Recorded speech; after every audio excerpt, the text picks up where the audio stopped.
പിശാച് നമ്മൾ വീഴുവാൻ ആഗ്രഹിക്കുന്നു, അല്ലേ? പിശാച് നമ്മളെ വീഴ്ത്തുവാൻ ആഗ്രഹിക്കുന്നു, അല്ലേ? നമ്മുടെ ജീവിതത്തിന്മേൽ സകല ശാപങ്ങളും വരുത്തി നമ്മെ നശിപ്പിക്കുവാൻ ആരാഗ്രഹിക്കുന്നു? പിശാച് ആഗ്രഹിക്കുന്നു. അവൻ നമ്മളെക്കുറിച്ച് ഭോഷ്ക് പറയുവാൻ ആഗ്രഹിക്കുന്നു, അല്ലേ? നമ്മളെ നിരാശപ്പെടുത്തുവാൻ ആഗ്രഹിക്കുന്നു. നമ്മളൊരിക്കലും ഉയർച്ച പ്രാപിക്കാനല്ല, തകർച്ച പ്രാപിക്കാൻ ആഗ്രഹിക്കുന്ന ഒരു ശക്തിയാണ് പിശാച്.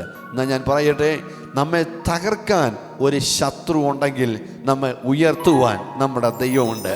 നമ്മളെ നിന്ദിക്കാൻ ഒരു പിശാച് എഴുന്നേറ്റാൽ നമ്മെ മാനിക്കാൻ ദൈവം ശക്തനാണ്.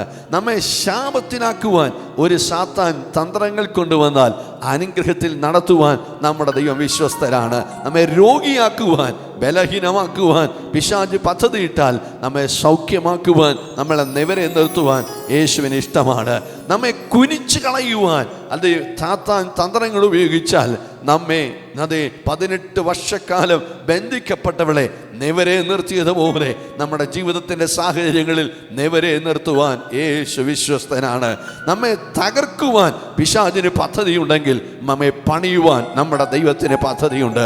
അതുകൊണ്ട് ഇന്ന് ആരെങ്കിലും നിരാശയോടെയാണ് രാവിലെ ഈ വചനം കേട്ടുകൊണ്ടിരിക്കുന്നെങ്കിൽ ഞാൻ പറയട്ടെ, യേശുക്രിസ്തു പറഞ്ഞു, നിങ്ങൾ ഈ ശക്തി ധരിക്കുവോളം നിങ്ങൾ നഗരത്തിൽ പാർപ്പീനെന്ന്. പ്രിയപ്പെട്ടവരെ, നമ്മുടെ സാധാരണ ശക്തി കൊണ്ട്, നമ്മുടെ ബുദ്ധിശക്തി കൊണ്ട്, അല്ലേ, ജ്ഞാനശക്തി കൊണ്ട്, ലോകത്തിൻ്റെ ശക്തി കൊണ്ട്, ഇതുകൊണ്ട് ഒന്നും നമുക്ക് സാത്താനെ ജയിക്കാനായിട്ട് സാധിക്കത്തില്ല.